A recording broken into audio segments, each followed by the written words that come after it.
welcome to the Learning is Change list, the web series where I tackle things in education and technology that I would like to change in order to create an engine of authentic learning.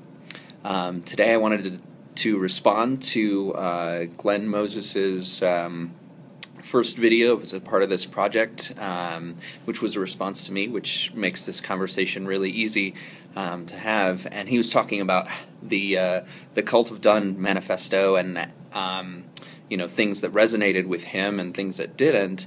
Something that did resonate with him was not knowing and being okay with not knowing, and then moving into the process of doing. And he embraces the concept of process and enjoying the process of learning, and having that be the goal and not being done as the goal. And I think you can actually do both.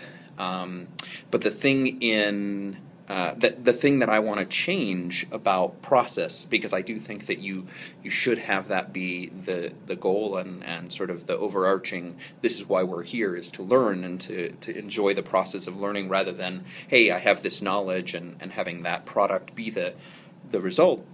But the thing that I want to change is how we do process. And for the most part, process and learning processes go unexplored, unreflected, and really unspoken about. That even from the process of reading, we don't talk about what that actually looks like. As I watch my 6-year-old daughter really start to figure out how everything works within reading and decoding words and putting things together. And last night she's reading something where she's actually making sure that when it's a quotation that she is doing a different voice or emphasizing when somebody has she's reading this book called The Perfect Snow, and the kid is so excited about that it had snowed, and so screaming it snowed at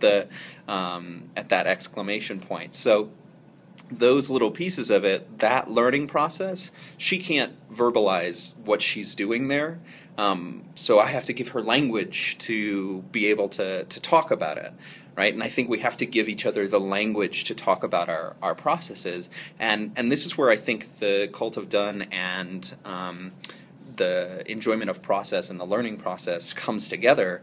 Is if you take a look at Bri Pettis, which he created the Cult of Done, his process of going from the first thing I ever saw him do. I mean, he's worked in the maker community for a long time, but he used to do these really great videos on weekend projects. So these are weekend hacks that you can do on different pieces of things that you find around the house, or you're working on an Arduino circuit board or something like that.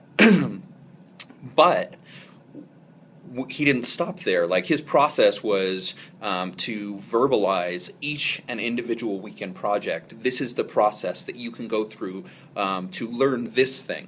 And then he didn't stop there. He said, well, I'd like to actually create a bigger thing, the MakerBot, which actually allows you to do 3D printing. And he talked through and made that learning so concrete that other people could articulate their learning on top of it, can remix it. And so, to me, the point of process and enjoying process isn't so much that we need to be able to sort of just revel in the process and be a part of it, but more that we need to articulate the process and speak about the processes of our learning. And I think that's why this is such an engaging project, is because that's what I want to be doing.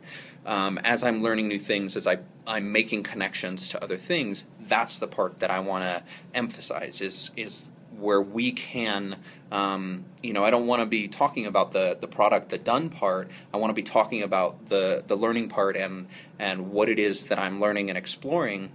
So not only that other people can follow along, but that they can remix it and can sort of find their own pathway through it.